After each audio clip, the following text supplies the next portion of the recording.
Week 7.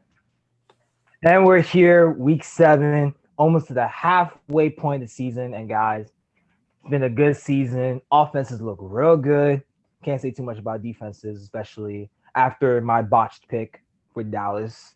I didn't think I didn't think their defense would be that bad, but I think I had that coming. And because of that, I am behind the Sezi in points. But today we got a special guest, one of my main men. Whew, had good times from the Golden Boys. You got Moses here. Man, why don't you introduce yourself real quick? Um, there's nothing really to introduce by myself. Uh, just I know everybody in this chat. Known them for a while, and you already know what the vibes is, man. Big trust, woo woo, Lamar Jackson MVP in the flesh. That's all I gotta say, man. So, Mr. Ellis, essay, Faison, how y'all feel we added another Ravens fan to this? So we outweigh y'all 4-3. How y'all feel? How do I y'all love feel it. about I love it. I love it, man. I love being in the Lions Den, man. I miss being in the Lions Den. This is the only way I'm in the Lions Den, okay? Because I'm teaching screens every day. So this is the most Lions Den I'm going to be in, right, for this first semester. So I dig it. Okay. Okay. Well, I we'll was do a quick raised by the wolves. we'll do a quick recap of last week because nothing much happened.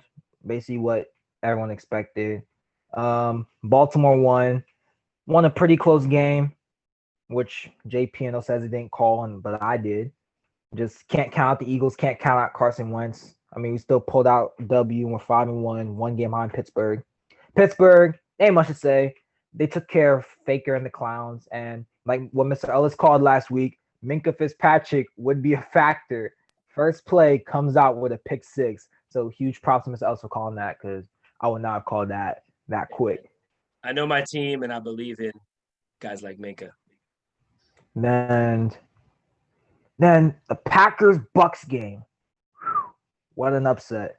Everybody picked Green Bay for Tampa Bay to obliterate the Packers. If you had called that game and put the Packers, wow. I I just don't know what to say to that game. Essay, I'm gonna go to you. What do you gotta say about that? I mean, we started out really good, and then after that pick six, everything changed. It's Rogers. No one wanted to block Sue. No one wanted to block JPP, and after that, the offense was gone. Well, hope you guys bounce back. But we'll go next. KC Buffalo. Again, KC just shows you they don't need to do they don't gotta throw the ball on you to beat you. They can run it, they can throw it. Just just a really hard team to stop right now. But I think Buffalo's still in it. I don't know. Everyone's selling their stock on Buffalo. I still think they'll be a good team. I never Now, had stock on Buffalo. Same. okay. Okay. Then we got Cardinals, Cowboys, and wow, what a game and what a team. Dallas honestly might be the worst team in the league. In my opinion, they should be 0-6. And that team has just gotta that team just gotta trade everybody for draft picks. It's full of overpaid guys. Amari's paid 25 million because Jerry Jones didn't want him to go to Washington.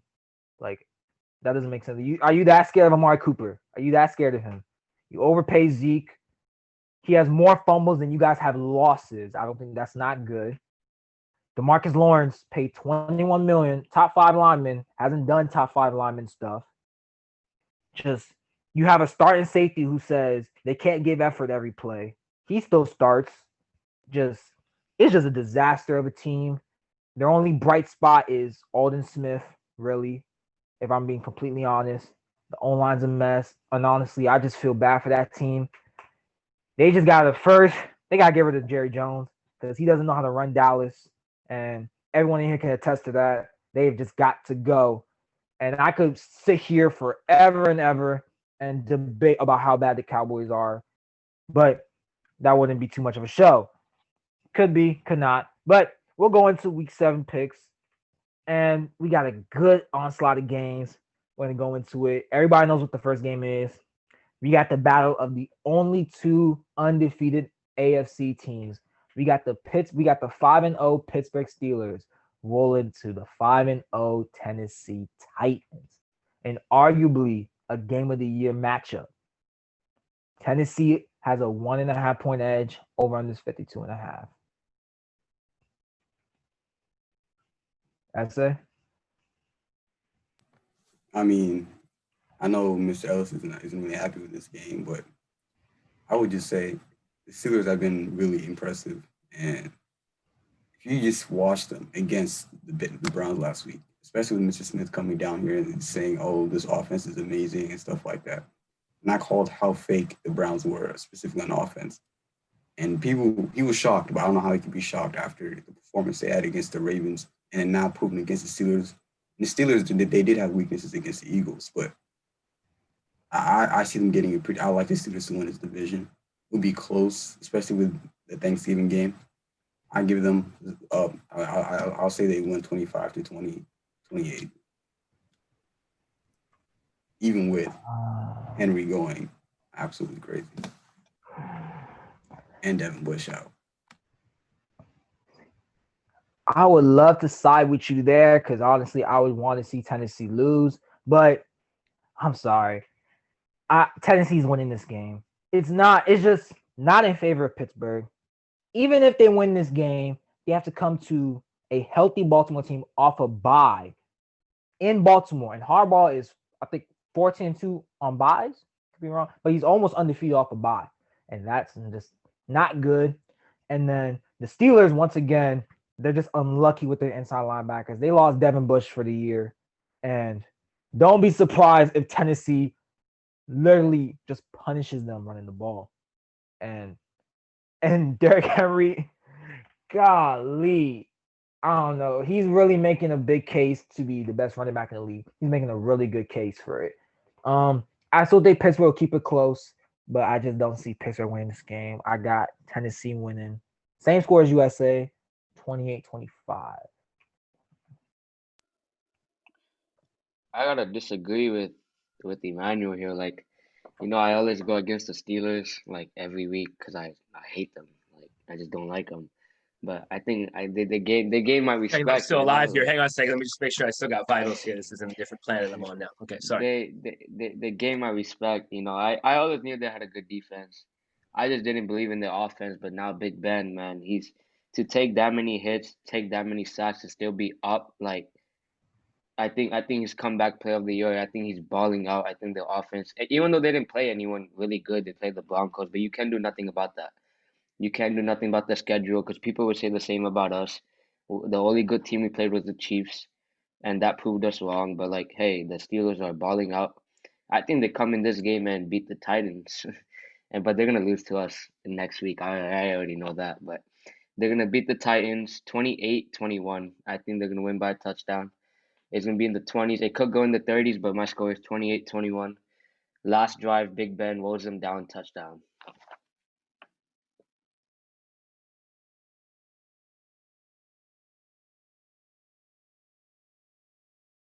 Faison? FaZe, you muted, buddy? You muted, my man?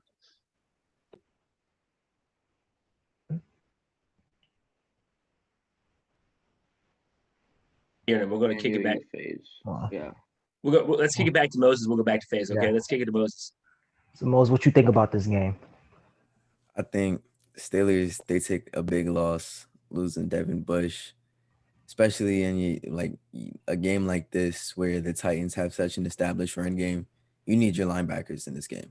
They're the ones that's going to have to be shooting the gaps to stop that grown man in the backfield. Like, we saw what happened in the playoff game with Baltimore. Like, your front four won't get it done for you. You need linebackers that can go and hit Derrick Henry. And with the loss of Devin Bush, that kind of like sets the Steelers back a little bit. Their passing defense, though, I don't think they'll have a problem holding up Tennessee. It's just that if Tennessee gets the ground game going early, they know how to run the ball like early on. That sets up that play action. And AJ Brown is such a physical receiver. You'll have to basically double him practically all game, especially off the play action. Otherwise, he's going to do the same thing that he just did to the Texans to the Steelers. You don't want him to get any one-on-one routes, especially to the outside. He can go up, catch the ball over top of your corner, keep it running down the field.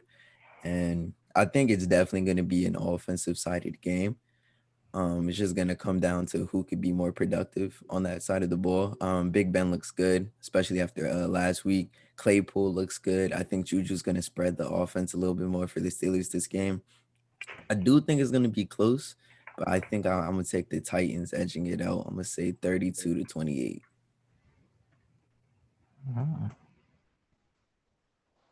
That's a great pick, honestly. I agree 100% with Moses. It's definitely going to be a offensive sided game.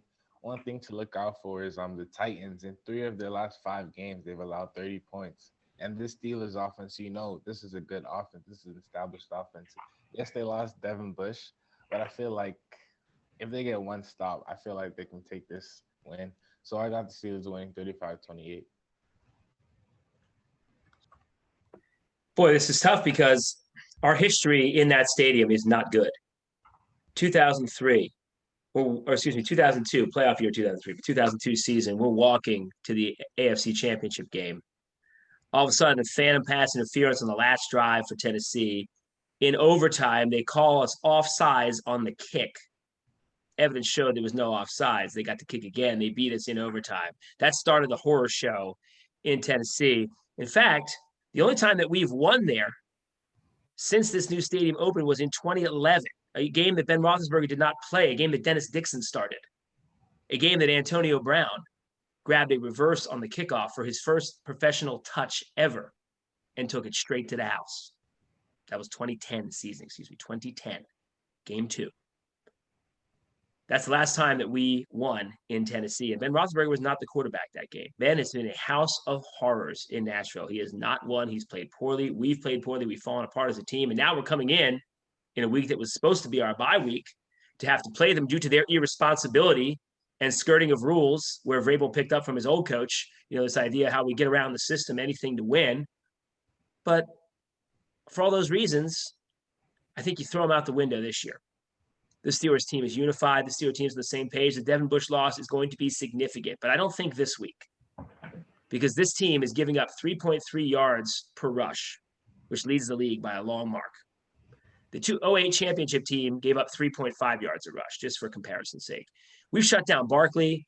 We've shut down every running back that we've faced thus far, and we faced some quality running backs. Derrick Henry's going to be tougher, but with Taylor Lewin not playing, okay, arguably the best offensive lineman in the NFL out for the season, Taylor Lewin. Ooh, Bud brought a buddy, man. Bud's going to feast out there with TJ, man, and I don't see them scoring more than 13 points. I got Pittsburgh 26, Tennessee 13, because I'm here to tell you, ladies and gentlemen, if you can get to Tannehill, you can beat him. And we're going to shut down the run, and then we're going to get to Tannehill. We already know we got no shot next week in Baltimore.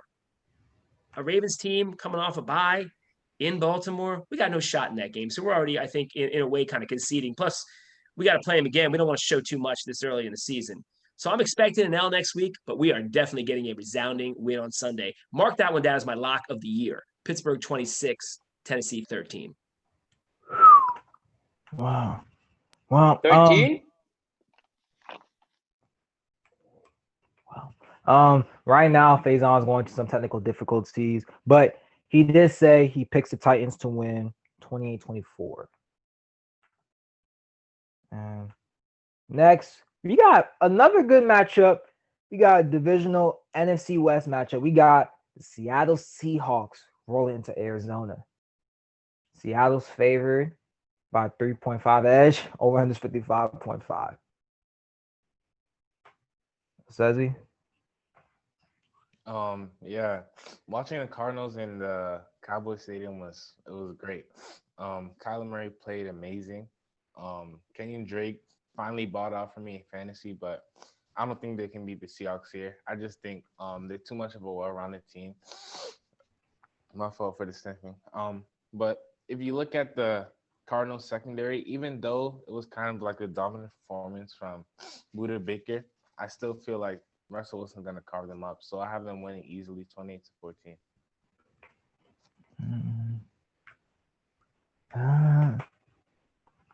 It's a tough game. I think this may be the week we may I think Seattle give a good fight, but I think Arizona could come in here and pull an upset. Yeah, I mean, one, Seattle doesn't have defense, and I don't. And the Cardinals last week played an even worse defense. Kyler Murray only completed 9 passes, and if I told you completed 9 passes and it was 38-10, you look like, did Kyler come in fourth quarter or something? But I do think he could come in and pull an upset.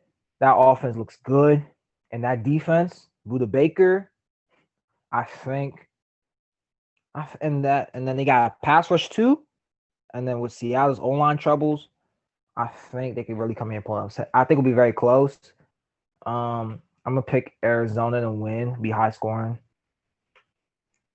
30-28, but I think Seattle will get them the second time.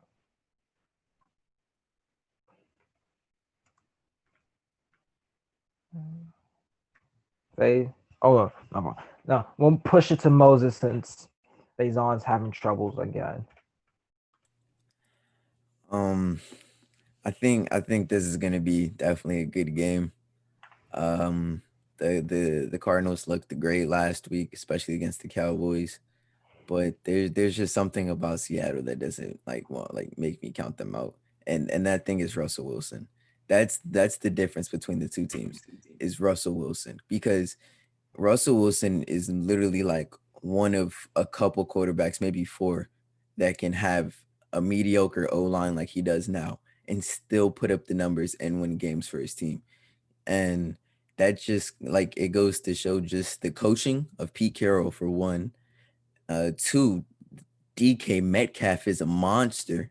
I think it's going to be a couple years when we start putting him up there in the top three, maybe two conversation of wide receivers. He's practically the best sophomore receiver by a long shot.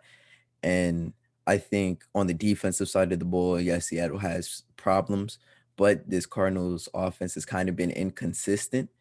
DeAndre Hopkins does lead the league in reception yards, but I don't expect a huge game out of him because really no one receiver has huge games when they play Seattle. Quarterbacks can go into Seattle and light it up, but it's never really one receiver that just eats and eats at Seattle. So I do think that Kyler Murray will have a big passing game, but you just can't outgun Russell Wilson. So I'll probably take Seattle 35-28.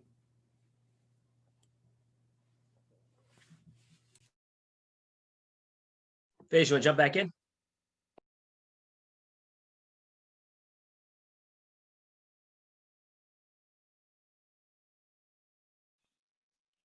Can't hear you, bro. SA, you got it?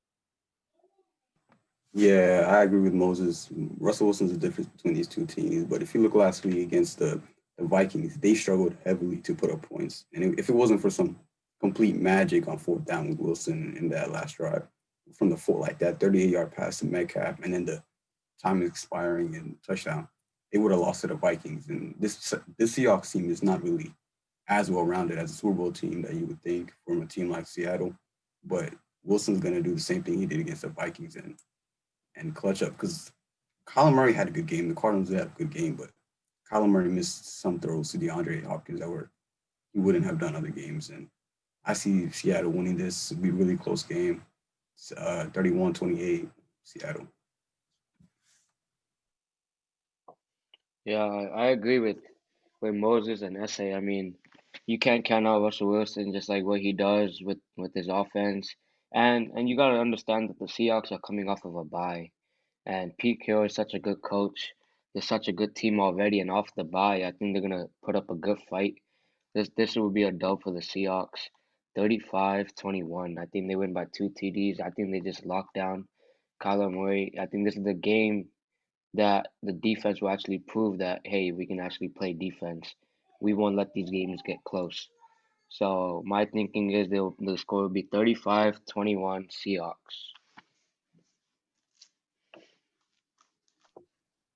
I'm with JP. I think this is going to be an easier win for Seattle. There'll be some points early, but I agree with what Moses said that Cardinals offense has been very inconsistent, and they were fortunate last week to play a really awful football team. That said, I think Seattle rolls here coming out of the bye. I like a similar score. I'm going to go 38-24, Seattle.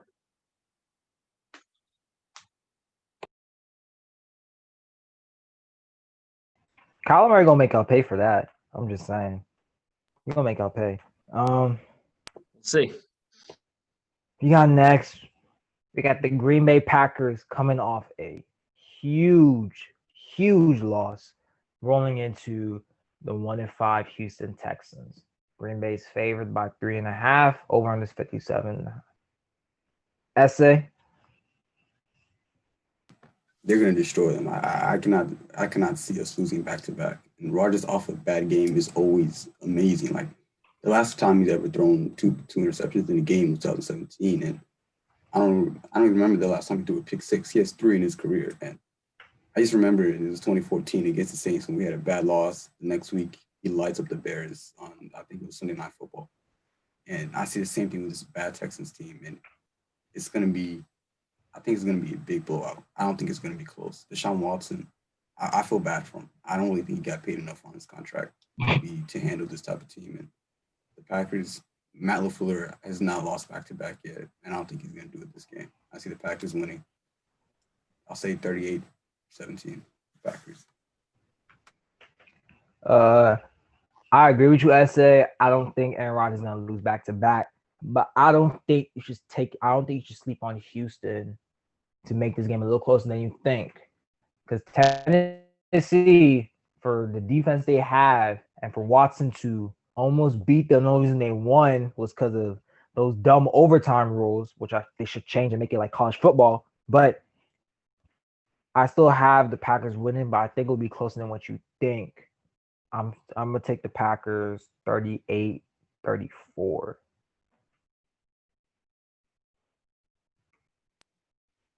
No, I gotta disagree, man. I don't think the Texans are even close.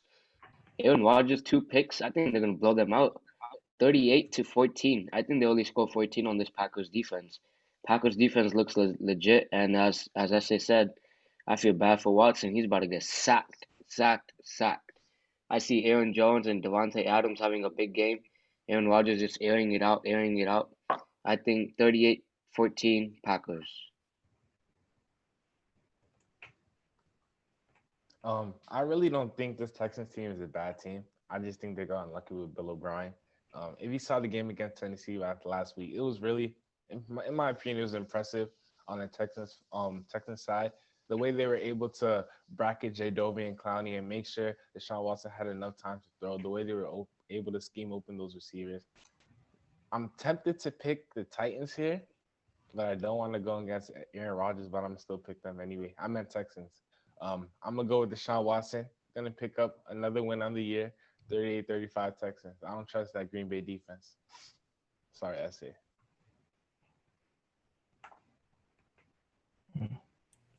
I don't know. This is very, very tough.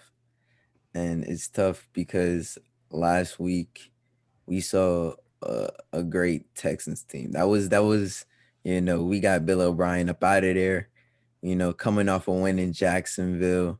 You can go toe to toe. Derrick Henry can have 200 plus rushing yards, and y'all are still in the game. Like that's more showing the heart and the integrity of this Texans team more than anybody else. It seems like they have a new level of trust in their coaching staff, and then they have a new level of chemistry. And I do think Aaron Rodgers will probably bounce back after the horrible game in Tampa. Of course, it's not like a QB for Aaron Rodgers to stay down for that long, especially against this Texans defense, which is practically non-existent besides the interior, talking about JJ Watt. But outside of that, there's really nothing too much to say. And I do think Deshaun Watson that offense will have to try and produce in some other ways. You can't go straight to the passing game like they like to do because of Jair Alexander, who's a great corner. So I'm so tempted to pick the Texans, but I'm gonna say Packers, probably 35, Texans 20.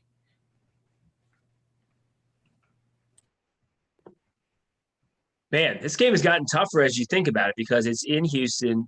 Houston should have won the game last week. They got robbed. Let's be real. They got robbed. They got absolutely robbed. Okay. And that was not a touchdown. It was clearly 1 foot from every single angle. That was 1 foot down. His knee was down before the other foot got down, and that's clear from every angle. And you even heard Pereira come out and say it. That wasn't a touchdown. Tennessee has been given a bounty of gifts for their level of irresponsibility, which I could talk about forever. But I think it's actually galvanizing Houston a little bit. I'm going to take Houston to win the game. I'm going to take Houston to win this game 28-24. I think Deshaun Watson's still got a lot in him. He's at home. They're playing much better. Green Bay really played horrible in that game last week. They got 10 points, they got up 10, and then they kind of fell apart. And again, I love seeing Rodgers on McAfee, the way he talked, his calm, cool, collected. I expect him to come out busting it.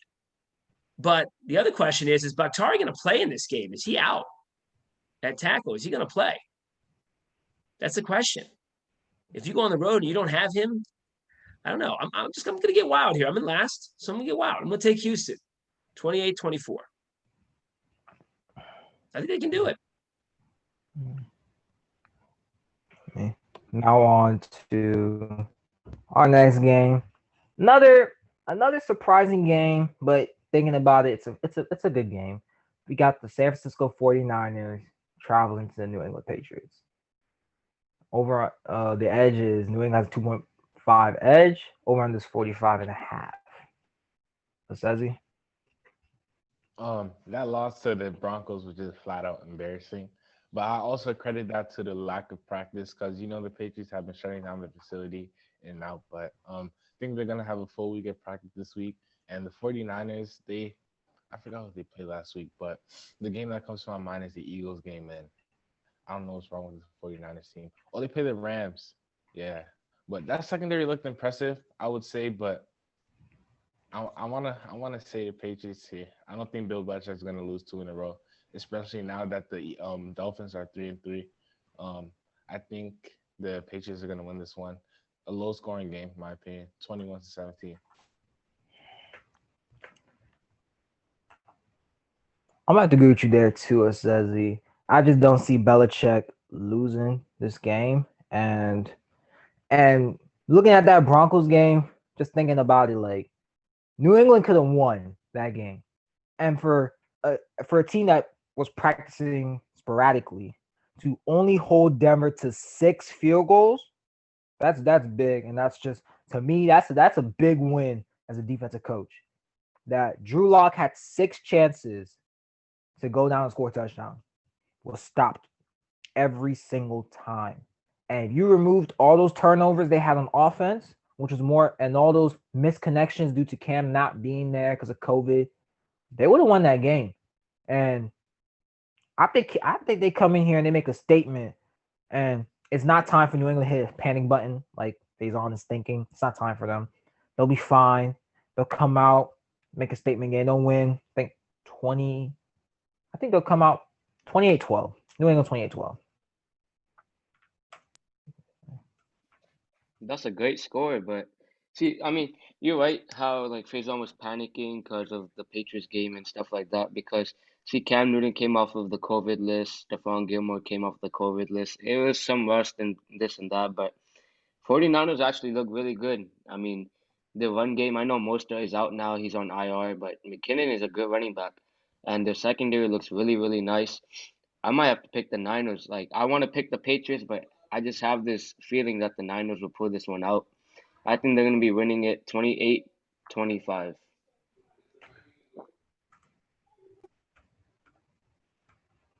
Oh, my bad. 28-24, not 25. I think if there's one thing that I've noticed about this 49ers team is that they're annoying. It's as simple as that. This 49ers team is annoying. No matter how many people they're down or whatever happened last week, they will come out and play football. And that's the biggest thing about the 49ers.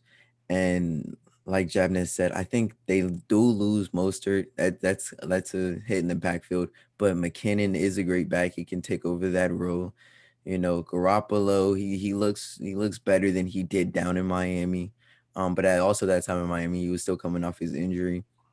I still do think that, of course, when you have the number 1 tight end, you still have an advantage there, especially in the blocking game and the reception game, because they're gonna have to rely on him a little bit more. I think we do see a little bit more of Ayuk in this game. I think they're gonna try and get him a little bit involved, to try and stretch out this Patriots secondary, because I think we're gonna see Gilmore shadowing Kittle for most of the game. Kind of like how the Ravens did last week by putting Humphrey on Ertz for most of the game. So I think we'll kind of see that same type of scheme from the Pats. And with this Pats offense, you're going up against the 49ers. That's automatically a fundamentally sound defense. That defense, they're going to do what they have to do and get off the field. They're all speedy. They all can hit. They're not going to, make you pay for costly mistakes that often. They're not going to they're not going to make you commit a lot of turnovers, but they will get some 3-and-outs. So I think that the 49ers take this one. I'm going to say 49ers take it 24-21. Not a good thing. I say. I mean, yeah, I really don't even remember the last time I saw Bill Belichick lose 3 in a row. I don't think it's going to happen this year.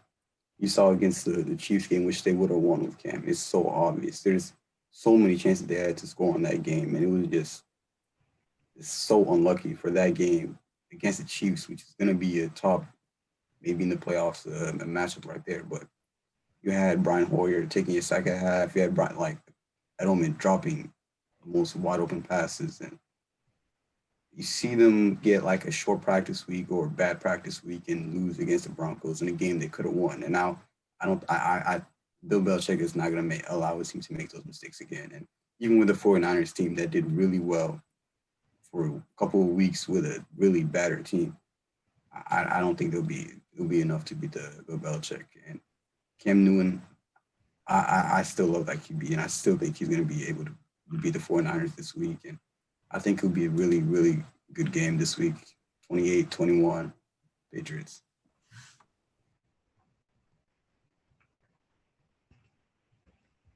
Mr. Ellis? I don't know who this 49ers team is.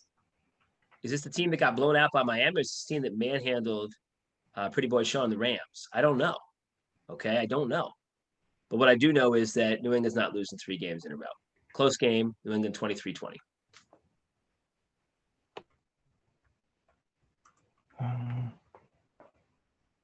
We have 2 more games, but if time cuts us short, we may have to do this one.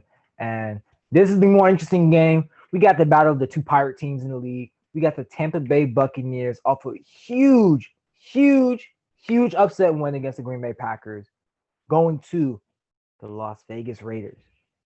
Tampa Bay's favored with a 2-point edge over on this 53.5. Sezzy, what do you think? This is going to be an amazing game. I said at the beginning of the season, it's going to take Tampa a while to find their identity as a team and to all mesh together, because they were all coming from different systems. But last week was encouraging, honestly. The defense showed out flat out. Like, let's just put it like that. They showed out against one of the best offenses in the league. Tom Brady to Gronk, it looks like he's back. Who knows? The Raiders, though, the last time we saw them, I think, was a win against the Chiefs, and that was just impressive. This is going to be a high-scoring game, in my opinion. And if I was to trust one person in shootout, it would be Tom Brady over Derek Carr. So I have the Patriots winning this one, 38-32. I mean, Buccaneers, my fault. I might disagree with you for one reason only. John Gruden. I know that man wants big revenge on the Bucs for getting rid of him. Then he wants big revenge. And the way the Raiders are looking, they look good, and they surprised me. I didn't think the Raiders would be as good as they were, especially we all know that upset against Kansas City. The way they shut down Patrick Mahomes and they shut down that offense is something I wish Baltimore could do, because we haven't done that yet, which kind of puts a thorn on my neck, because you see other teams shutting down Mahomes and we can't do it with the talent we have. But I think the Raiders could come in here and pull an upset. Still think it'll be close. And what the Raiders have, they have a pass rush. And that's something that Green Bay did not have last week. And I think if they did, that game could have been a little different. And I think the Raiders do have that. They get to Brady. They confuse him a little bit. not too much. I still think it'll be a very close game, high scoring. I got the Bucks winning. No, I got the Raiders winning this 31-28.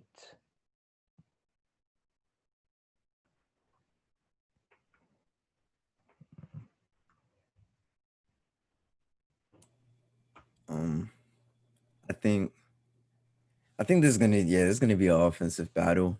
But if there's a coach in the league I don't really want to get into a shootout with, it's probably Gruden. Just because that West Coast style of offense, the fact that they can move the ball down the field so fast, especially with like Derek Carr, dude looks good. I'm like he's giving me flashbacks to when we were putting him in MVP conversations. The man looks sharp. Derek Carr can come out here and dot up your defense. Josh Jacobs is one of the shiftiest backs in football. I don't think the Bucks defense really. I mean, they're gonna have the hype after coming out and being Aaron Rodgers, but they didn't have to cover as many weapons as they will against this Las Vegas team. And so I do think it's going to be a shootout. This Raiders defense, it's pretty good. I'm not going to hold you. And like Emmanuel said, they do have a pass rush. I think if they hit Brady a couple times, it could definitely slow the Bucks down, kind of like the Bears did. So I'm gonna take the Raiders. I'm gonna say Raiders 40, Bucks 33. I agree, Moses. I like that score. Usually I'm the high scorer, but you beat me to it. That's a good score, Moses. I gotta agree with both of them. I think I'm going with the Raiders too, man. The offense looks so nice. Henry Ruggs lighting it up. Josh Jacobs, as everybody knows how good he is. Derek Carr playing out of his mind. I got the Raiders winning 38-34.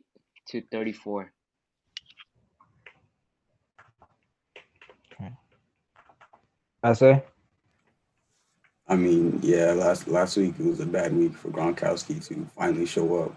I doubted that man for a couple of weeks now, and the Raiders. I like the Raiders offense. They did really well against the Chiefs. And I love Darren Waller. He's already for me. He's my like top three tight end, and Josh Jacobs is a top tier back. And but the one thing is, Tom Brady did not get pressured at all last week, and I really don't see the Raiders doing the same thing to him as much as the Packers failed to do.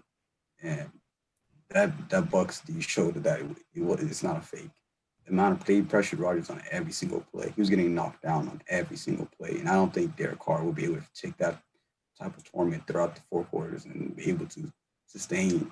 I mean, I hope they prove me wrong, but I cannot see Derek Carr lighting up this Bucks defense, and I could see Sue, JP, JPP, Devin White, all of them tormenting Carr the whole game, and we saw it against the Patriots that they got shut down pretty easily with that.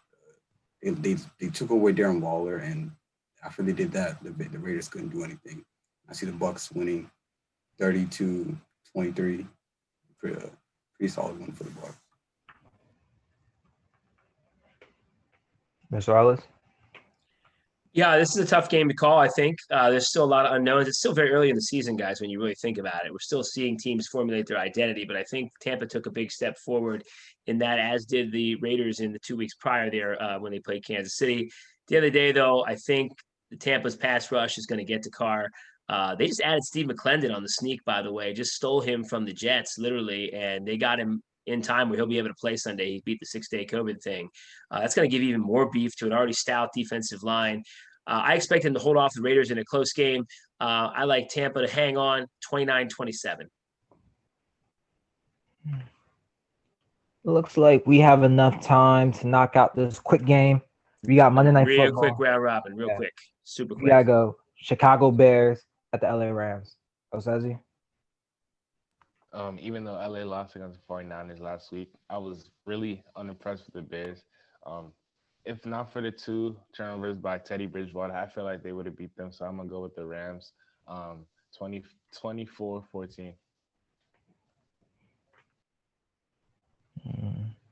Um, I'm about to go with you there, says he. Wasn't a great game by the Rams, and I think they'll bounce back, and they have some extra events from the last time they played the Bears, which the Bears shut them down 15-6. I think they're coming with some extra momentum, and I think they'll show what Nick Foles is, which is he's just a good Eagles quarterback, and the Rams will win 24.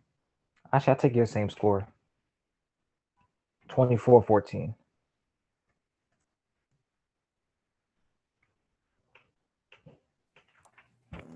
This is a very, very defensive sided game.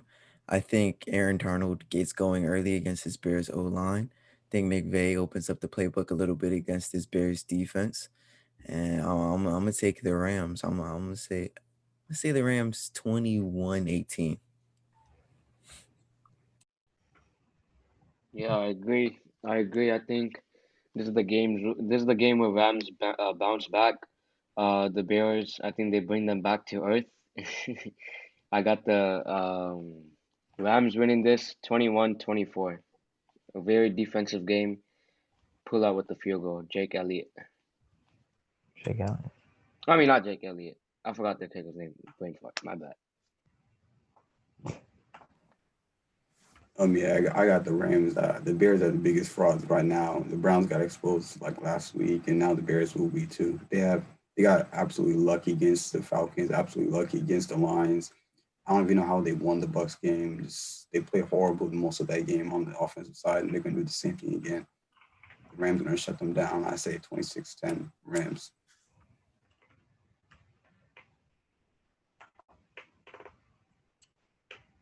Mr. Ellis. I think I said he was talking. You might be on mute, man. I said, are you on mute, man? Okay, so guys, this is the battle of two fake teams, in my opinion. Two teams not nearly as good as their records indicate. But the Rams have been playing a little bit more consistently. I like them to win 18-12. I got no belief in the Bears. Never have. They haven't won anything since '85. No belief in the Bears whatsoever. They had a garbage Super Bowl appearance in '06. High buy. They stink. They have. It's unbelievable their record considering. They won't win this game. 18-12. Rams. That's it for all our picks. We hope for a good week. And once again, we thank one of our OGs, Moses, for joining us this week. And, when I originally brought you on the show, I did it as a surprise because we haven't seen you in such a while. And it's just good to have you on the show. Just heartwarming, man. That's all I can say. Just that was a great move, Manuel. I just want to shout out Moses, but I want to shout out everybody here. Okay, guys. I think that this group of men right here that we're looking at, including Faison, who unfortunately had a few technical difficulties today. Guys, you are the future of this country. I mean, just the way you conduct yourselves, even the professionalism that you put into preparing for this show. But I know that you're putting that much more into your academics, preparing for your next endeavors, guys. Giving people that look out for each other, people that look to pay it forward, to people that are coming from behind them, guys. I think you guys are model citizens of the agents of change for this next generation movement. And I've never been prouder of a group of students that I've worked with than this current 12th grade group, this class of 2021. I've taught 21 years. But this class of 2021 is the best group of students that I've ever taught. And it's unbelievably hard that we're not all together in a building really celebrating this year. But I think this is just sometimes, you're throwing things on you that sometimes that you can handle.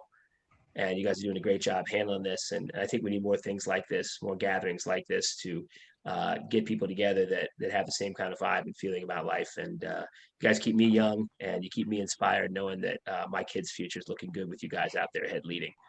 So I thank you guys so much for that. And Moses, thanks for coming, bringing the energy, spirit, and everything that you bring. And look forward to seeing a lot more of you here in the future. Great job today, everybody. Have a good afternoon, guys, and let's see what happens. Should be interesting. Thanks, everybody.